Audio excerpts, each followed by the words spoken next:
Muchas gracias. Thank you very much. Hello, everyone. I'm Flavien from the Blockchain Game Alliance. Super happy to see everyone here. And just a few words. Obviously, the objective of the panel is to explain blockchain gaming, but why specifically we are here in LATAM, why it makes sense to talk about blockchain gaming in LATAM specifically. So I'm very happy to be with our three speakers and also members, because we are a non-profit organization, which is Blockchain Game Alliance, with 350 companies across the globe, and our goal is to promote blockchain within the gaming industry, but in a way where we actually help with each other. We make sure that everyone can identify everyone in the BGA and seek any business opportunities they could do. But also, and most of all, education. It's a very new ecosystem, we know that, still now, and we need to educate ourselves about what you could do with blockchain in the gaming sector. So without any further ado, I would love our three speakers to introduce themselves, starting with you, Mariano. Thanks, Flav. Thanks, everyone, for being here. I'm Mariano Rubinstein, co-founder and CEO of Sura Gaming. We started as a gaming guild, and now we are a full Web3 gaming ecosystem. We work in this industry since 2021, and we are very anxious about blockchain gaming in LATAM. We think that there is many opportunities in this market, specifically for traditional gaming studios. So we are going to talk about it. Thank you all. My name is Martin Spinetto. I'm the CEO and founder of First Widow Games. It's a gaming developer company I founded 2011, so like 12 years ago. And 3 years ago, I also founded Gamevolution, which is a blockchain incubator for gaming companies. We are helping companies, let's say traditional gaming companies, to take advantage of the blockchain opportunity.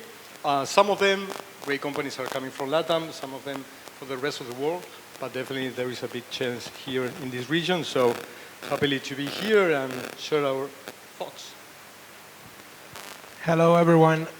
My name is Luis Correa. I'm the CEO and game director of Obitus Games. We're the only commercial game studio in the Dominican Republic. We're here in Argentina, integrating ourselves with your very cool and vibrant ecosystem. And we are a game studio with the mission of putting players at the center of their favorite fantasies. And we've identified Web3 as a great tool to do that. So happy to be here, and thank you all for coming.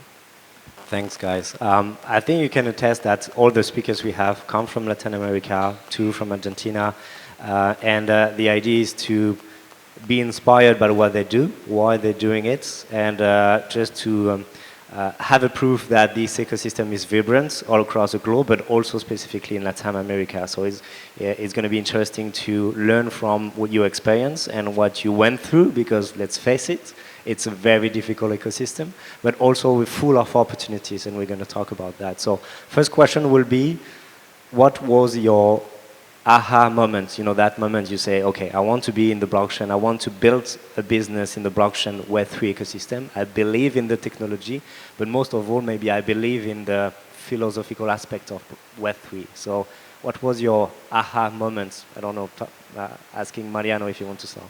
Okay. We started in 2021 giving Axie Infinity scholarships. At that moment, Axie Infinity was practically the only Web3 game in which you can buy assets and then make a profit by playing. And most of the people came to us just for the money, just for financial help. But at some point we started to see that many people came to us with their own assets. So they already bought their Axies, and they also wanted to play with us and split the earnings with the community. So we started to think and ask them, why are you willing to split your earnings with us? And the answer was the breaking point, the aha moment for us. They wanted to be part of something. They want to feel this sense of belonging, to play in a community and not play alone.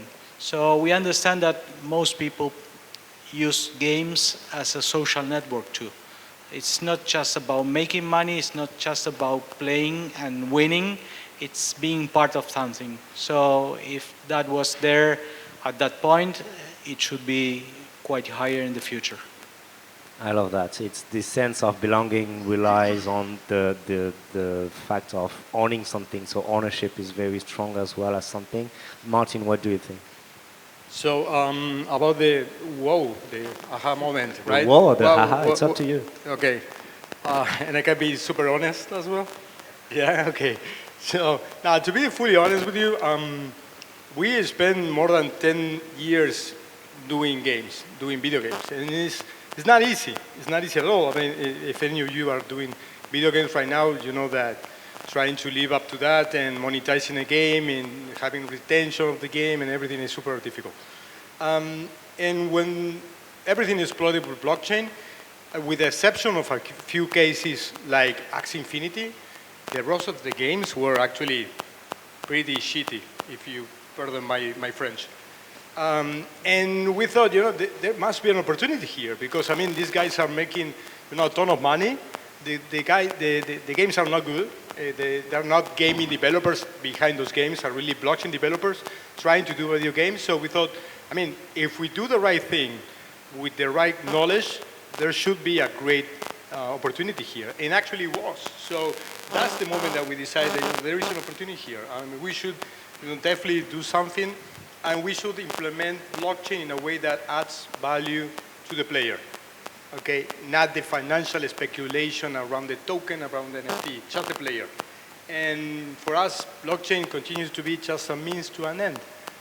It's just another tool, and that's the way that we started, and definitely it was that reason. I love it. What about you, Luis? So my aha moment is linked to a moment of my childhood, and it comes from playing Pokemon Red for the first time. And it's that moment of going through the Indigo Plateau and like going through the league and getting those first 6 Pokemon into the Hall of Fame. Those first 6 Pokemon meant so much to me, so much to me. And they didn't have the best stats. They were not max level. They were not shiny. But they were my Pokemon that I went on my adventures with. And so that imprinted a value on them that for me stays to this day. I no longer have those Pokemon. I no longer have those bytes that are a part of my childhood. Those bytes in a cartridge are part of my childhood, and I no longer have them. Fast forward, after 15 years of entrepreneurship career, I launched an L1 blockchain in a totally unrelated area. Well, not totally unrelated, but okay. And now that I'm building Web3 games with Obitus games, the aha moment comes from our mission statement. We want to put players at the center of their favorite fantasies. And that means a layer of social immersion. What does that mean? That means that players want to feel, as both Mariano and Martin alluded to, they want to feel like they belong to something. They want to feel like, even if they're going through a single player experience, if there are 10,000 players going through the same single player experience, and I own something that is a record that me and 10,000 other players went through this experience at let's say the same time or slightly different times, that makes me belong to that group of people. And so for me, I will give anything to get those bytes back, and I'm here to make sure that no one else has to lose those bytes ever again. More like, okay, you're dealing with a lot of games coming from across the globe. Okay. And they see a relationship with you that are a way to acquire more users, specifically in LATAM, and specific users because they are well into. Yeah, regarding user acquisition for Web3 games, it's a completely different task than traditional games. So far, most of the Web3 gamers are looking for some profits, some economical benefit, airdrops, whitelist, tokens, NFTs. So that's a very different way to do it. We do it like a custom made with streamers, with specific tournaments. We try to understand what the game is looking for and not only acquiring users, but also helping in retention. Retention is one of the great issues. Okay, got it. Martin, to you, I guess there might be two questions in that. First, I would love to have your opinion about what's happening in the... Should be good. Yeah, should be good. Yeah, we can hear you. Perfect. I would love to have your opinion into what you see. You've been in the ecosystem for quite some time. You see the opportunity of blockchain first with your experience during the Axie Infinity craziness, motivated by the monetary aspects. How do you see the blockchain gaming landscape right now going to? What kind of direction are we going to in terms of the gaming experience we are delivering right now?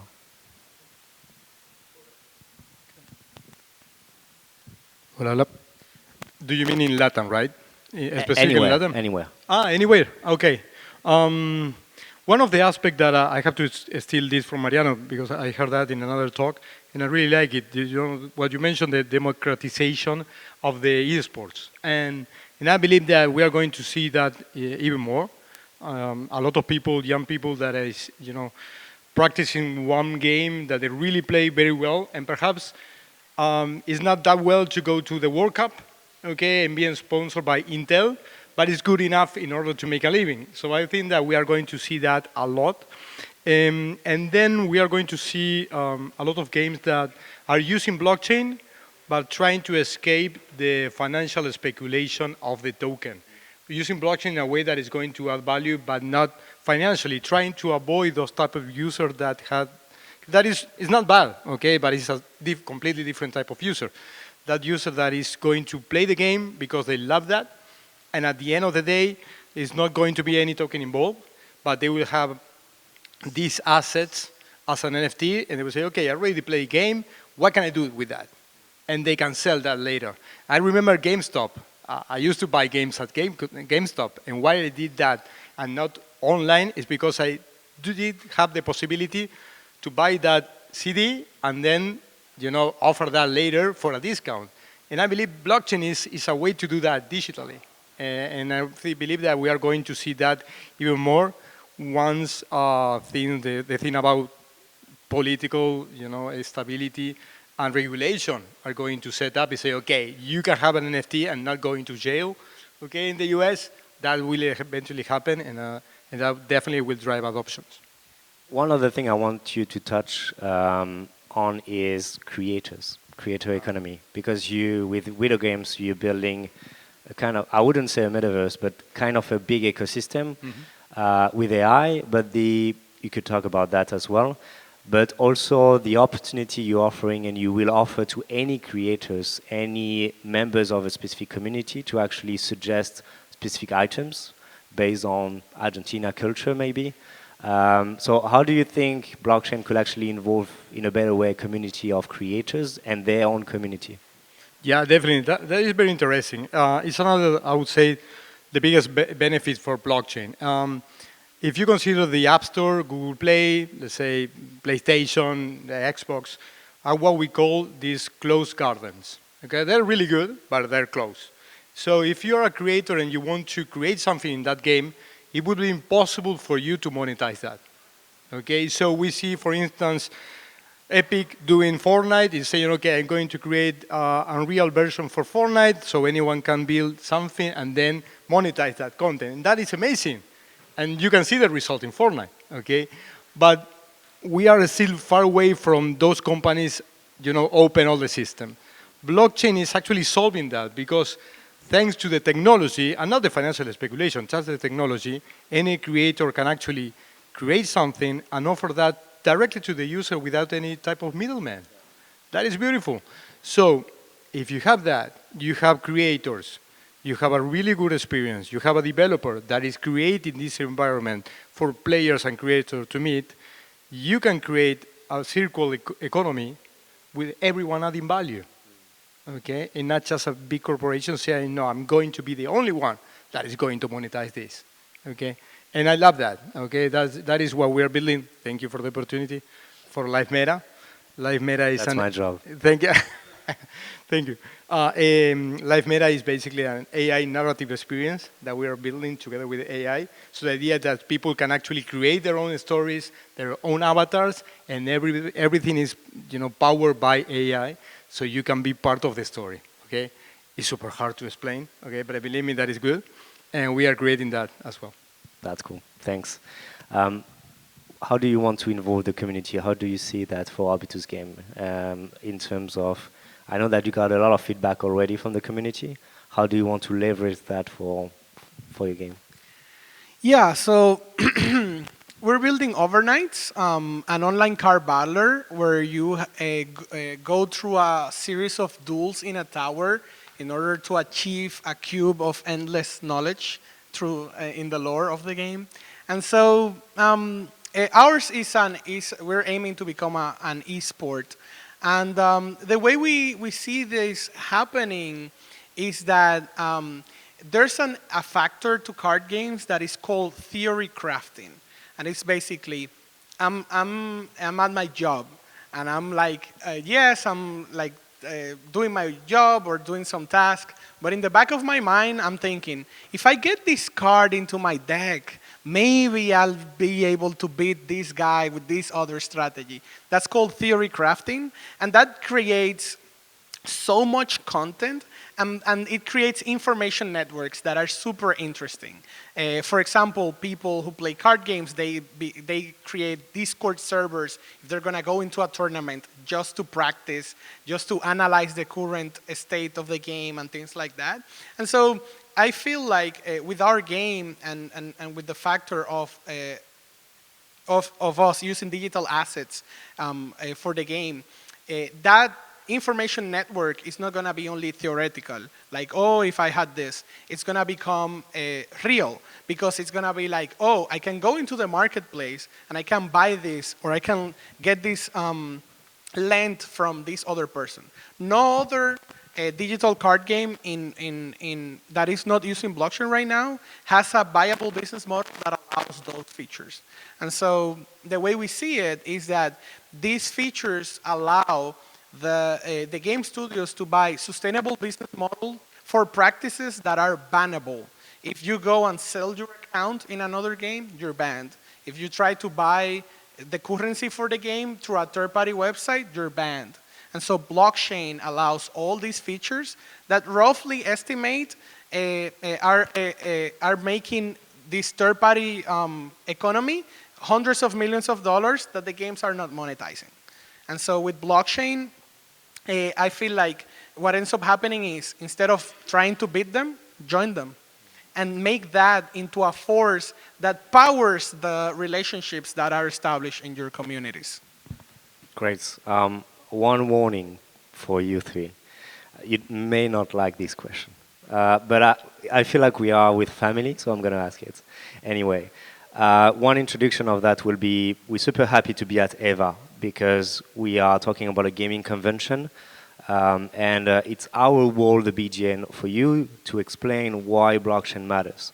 We see a lot of misconception in the ecosystem saying that blockchain is a scam, it's black market, it's shitty games. Could be a part of truth. Specifically 2 or 3 years ago, we talked about that. And we are here to have a proper conversation with anyone about maybe you should actually listen to us because something is happening. We're building, they're building, and you might see the value of at least being intrigued by the technology and try to learn more. The question will be, one of the misconceptions we see is definitely why me as a game, an entrepreneur in the gaming industry, why would I need to go into blockchain gaming where you don't have any players yet, when we don't have the million of players for any kind of other games you see in the market? Why should I tackle players you don't see so much now? This is one of the misconceptions we're seeing. Mariano, I don't know if you have.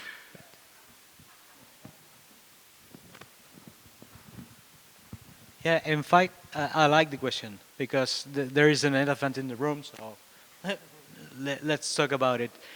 What I believe is that blockchain technology is technology. So if there is a technology available for building a game, you should take it.